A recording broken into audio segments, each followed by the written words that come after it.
Genève qui accueillait décidément de nouveau ce matin des pourparlers sur l'Ukraine. Ukrainiens et Russes ont repris leurs discussions sous médiation américaine. Négociations qui, ça y est, se sont achevées. Beaucoup moins longues qu'hier. Hier, 6 heures d'échange menées à huis clos au sein de l'hôtel Intercontinental.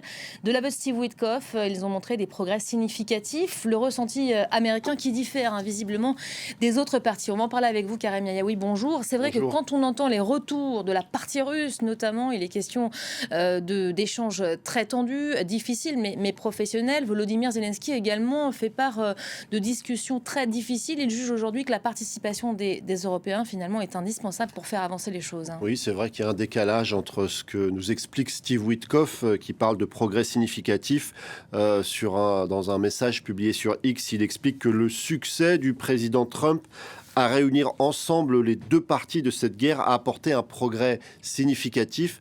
Alors s'il se réjouit simplement que les deux belligérants se retrouvent à la table des négociations, ça peut sembler un petit peu maigre si on veut avancer, d'autant plus que des rounds de négociations, il y en a déjà eu un certain nombre, et on a clairement l'impression qu'on patine. Côté ukrainien, Volodymyr Zelensky accuse la partie russe de vouloir gagner du temps et de ne pas être sincère dans sa volonté d'aboutir à la paix.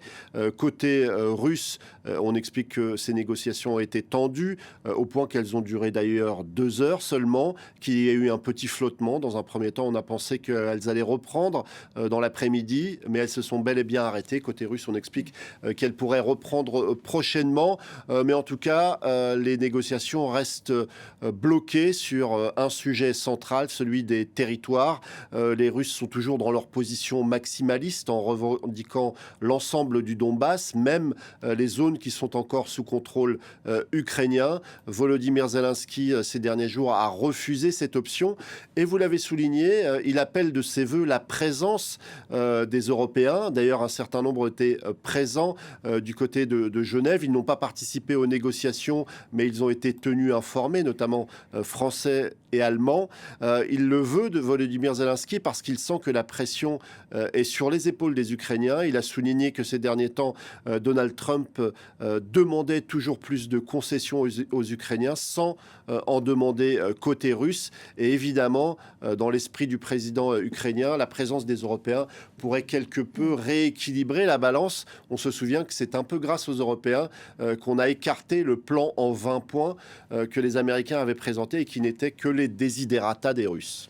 Sachant que pendant qu'on tente de négocier à Genève, la guerre, elle est toujours aussi intense sur le terrain. Vous voyez ces images. L'armée russe a lancé de nouveau cette nuit des attaques aériennes contre l'Ukraine. Kiev fait état d'un tir de missiles balistiques, de 126 attaques de drones également, dont une centaine d'engins interceptés par la défense antiaérienne ukrainienne. Karim, quand on regarde l'intensité de cette guerre, on n'imagine pas vraiment signer la paix demain, là. Mais c'est vrai que les Russes nous ont habitués à cela. À chaque fois qu'il y avait des rounds de négociations, eh bien, l'intensité des frappes était toujours plus importante, visant notamment des infrastructures énergétiques.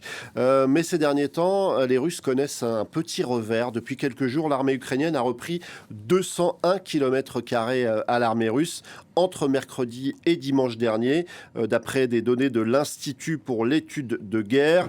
Les forces ukrainiennes n'avaient pas repris autant de territoire depuis une contre-offensive qui avait été menée en juin 2023. La surface conquise par les Ukrainiens en quelques jours est presque l'équivalent de ce qu'avaient conquis les Russes au mois de décembre, 244 km². Et c'est sans doute ce qui a rendu ces négociations encore plus tendues.